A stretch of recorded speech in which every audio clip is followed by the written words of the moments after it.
Hello दोस्तों, स्वागत है आपका आपके अपने चैनल मार्केट सपोर्ट में। दोस्तों, आज की इस वीडियो में हम बात करने वाले हैं सुजलॉन एनर्जी लिमिटेड के शेयर के बारे में। अगर आप देखोगे तो सुजलॉन के जो हालचाल आपको आज देखने को मिले, आज आप ये मानकर चल सकते हैं कि लोग थोड़ा सा बच ही गए हैं, क्योंकि इस शेयर में भारी गिरावट हुई थी। एक समय पर अगर आपने देखा होता है तो इस शेयर में जो है भारी गिरावट आपको देखने को मिली थी शुरुआत के समय पर, लेकिन बाद में रिकवरी भी आ गई। ये भी अच्छा रहा कि रिकवरी आ गई, अदरवाइज तो ये गिरावट बहुत ज्यादा थी। लेकिन इस शेयर में जो फिलहाल आप माहौल देख रहे हैं ना, वो डेफिनेटली कोई खास अच्छा दिखाई नहीं दे रहा। वैसे तो पूरे मार्केट के माहौल अच्छे दिखाई नहीं दे रहे, लेकिन पर्टिकुलरली अगर हम इसके बारे में बात करें तो हालचाल तो इसके काफी ज्यादा खराब है। एंड उम्मीद कुछ ऐसी लग रही है कि यहाँ पर और आने वाले दिनों में माहौल जो है हो सकता है खराब ही देखने को मिले। आज की इस वीडियो में हम यही जानने की कोशिश करेंगे कि ये गिरावट का जो माहौल इसमें चल रहा है, ये और कितना चल सकता है, कितना गिरावट यहाँ पर हो सकती है, इसके बारे में बात हम करने वाले हैं। ठीक है, सबसे पहले आपके सामने मैंने रख दिया है सुइलो एनर्जी का फ्रंट पेज। 61 रुपए 90 पैसे पर ये काउंटर जो है आज आपको क्लोज होता हुआ नजर आया। अगर हम उतार चढ़ाव की बात करें तो लगभग वही 1% के आसपास की आपको यहाँ पर गिरावट देखने को मिली है। हालांकि ये गिरावट मैं ये नहीं कहूंगा कि कोई बहुत ज्यादा है, से ज्यादा है, ऐसा सच नहीं, 1% की गिरावट ही है। लेकिन आपको एक चीज समझ में आनी चाहिए कि ये शेयर एक समय पर काफी नीचे चला गया था। आप यहीं से समझ पा रहे हैं कि इसमें 4% की रिकवरी हो गई, तब ये हाल है। सोच पा रहे हो, 4% की रिकवरी के बाद इसके ये हाल चाल है। अगर रिकवरी नहीं होती तो ये शेयर लगभग लगभग 5-6% एक समय पर 6% तक ये काउंटर जो है आपको नीचे जाता हुआ देखने को मिला था। तो ये सिचुएशन जो इसमें नजर आई है, आप कह सकते हो वो अच्छी तो नहीं है। ये तो पक्की बात है कि इसमें जो सिचुएशन आपको देखने को मिली है वो श्योरली कोई बहुत अच्छी देखने को नहीं मिली है। एंड आगे उम्मीद है इससे अभी जो लगाई जा रही है वो भी आप ये मान के चलिए कि थोड़ी सी टेंशन भरी ही है। मैं आपको कुछ रिपोर्ट्स दिखाऊंगा अभी कि आखिरकार इसके बारे में क्या कहा जा रहा है, किस तरीके की चीजें हैं, इसके बारे में क्या टारगेट की जो बातें करी जा रही हैं वो क्या है, सब कुछ अभी हम डिस्कस करने वाले हैं। लेकिन उससे पहले आप देखो कि एक महीने के अंदर अंदर शेयर लगभग लगभग 17% डाउन हो चुका है। 17% की गिरावट एक अच्छी खासी आप गिरावट मानकर चल सकते हैं। एंड अगर आप इसे ऊपरी स्तर से देखोगे तो भी ये काउंटर कोई थोड़ा बहुत नहीं, अच्छा खासा नीचे आ चुका है। तो अब टेंशन तो इसमें बन गई है, इसमें कोई भी डाउट नहीं है। मैं आपको अगर दिखाऊं सबसे पहले, तो सबसे पहले ये रिपोर्ट आप देखो यहाँ पर। Share of Suilon were down 6% on Monday. The fall come on the company's senior executive stepped down last week. तो यहाँ पर कंपनी की जो एक बड़ी पोजीशन या फिर आप बोल सकते हैं एक सीनियर लेवल के एक पर्सन ने यहाँ पर रिजाइन दे दिया, स्टेप डाउन कर लिया।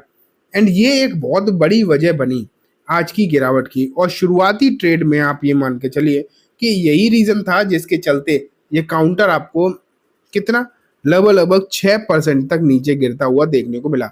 हाँ, अच्छी बात बस आप ये मान के चलिए कि इतनी ही रही कि इस काउंटर में रिकवरी आ गई। समय रहते मार्केट बंद होने से पहले यहाँ पर जो है आपको रिकवरी देखने को मिल गई।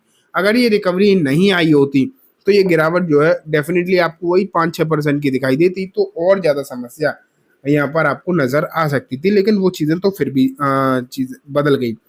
यहाँ अगर हम देखें तो साफ साफ लिखा है ईश्वर चंद मंगल जो कंपनी के सीईओ है, उनकी तरफ से यहाँ पर जो है रेजिग्नेशन आया है। एंड ये एक कोई छोटी बात नहीं। कंपनी में इस तरीके के लेवल के आदमी जब रिजाइन देते हैं तो कहीं ना कहीं इम्पैक्ट तो उसका पड़ता ही है। एंड यहाँ पर ये भी निकल कर आने लगती हैं बातें कि आखिरकार क्यों रिजाइन दे दिया, क्या कंपनी में चीजें जो है ठीक दिखाई नहीं दे रही, ठीक ठाक कंपनी में चीजें जो है नहीं चल रही, आखिर क्या क्या रीजन है। लेकिन अगर आप देखोगे तो जैसे कि हर एम्प्लॉय बताता है रेजिग्नेशन के समय पर कि वो नई अपॉर्चुनिटी तलाश कर रहा है, तो वही चीजें जो हैं यहाँ भी बताई गई हैं।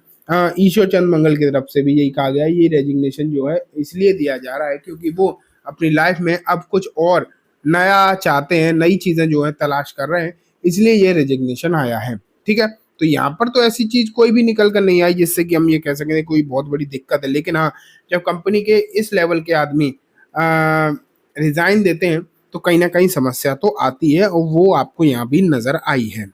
लेकिन अगर हम देखें कि शेयर के यहाँ हिसाब से चीज़ों को देखें, यहाँ पर जो बातें निकल कर आ रही हैं यही है कि शेयर जो है इतना हाईली ऊपर मतलब जाकर नीचे गिरता हुआ दिखाई दिया है। क्या अभी भी इसे जो है अवॉइड ही करना चाहिए या फिर सिचुएशन यहाँ पर सही हो सकती है? तो ये देखने वाली बात निकल कर आती है। तो कुछ पर्टिकुलर एनालिस्ट की यहाँ पर रिपोर्ट्स हैं, उन्हें एक बार यहाँ पर हमें देख लेना चाहिए कि क्या रिपोर्ट निकल कर आ रही हैं।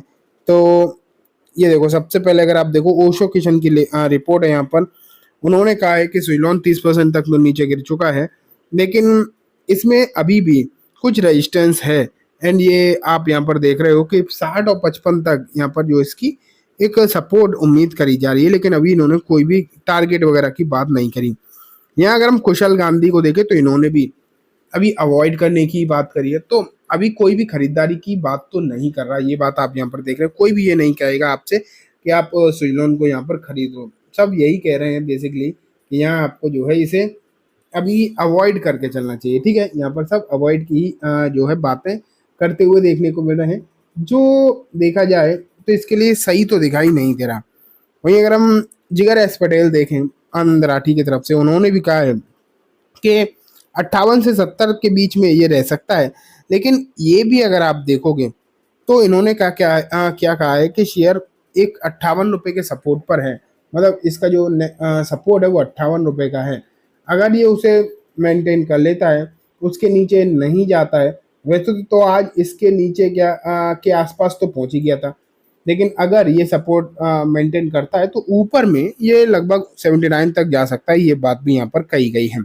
लेकिन कुछ पर्टिकुलर एनालिस्ट की तरफ से अगर आप देखोगे तो यहाँ पर बिकवाली के भी साइन है।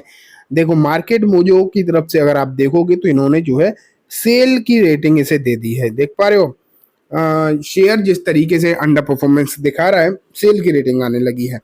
सेल की रेटिंग आने का एक और कारण है यूएस में जिस तरीके से रिन्यूएबल एनर्जी को लेकर माहौल नेगेटिव चल रहा है।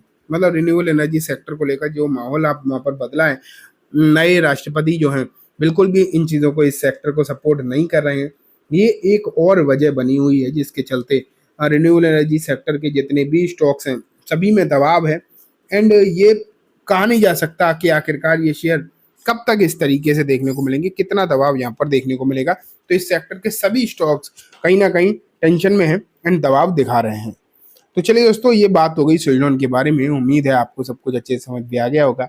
अब मैं इस वीडियो को यहीं खत्म करूंगा। जाने से पहले बस एक बार बोलना चाहूंगा, वीडियो अच्छी लगी हो तो इसे लाइक करना, चैनल को भी जरूर सब्सक्राइब करना, ज़्यादा से बेल आइकन दबाना, जिससे कि जब भी मैं कोई नई वीडियो डालूँ आपके पास नोटिफिकेशन सबसे पहले आ जाए। दोस्तों, ये वीडियो सिर्फ और सिर्फ एजुकेशन इन्फॉर्मेशन पर्पस है, तो इसे किसी भी तरीके की बाइंग सेलिंग की रिकमेंडेशन के तौर पर बिल्कुल भी ना देखें।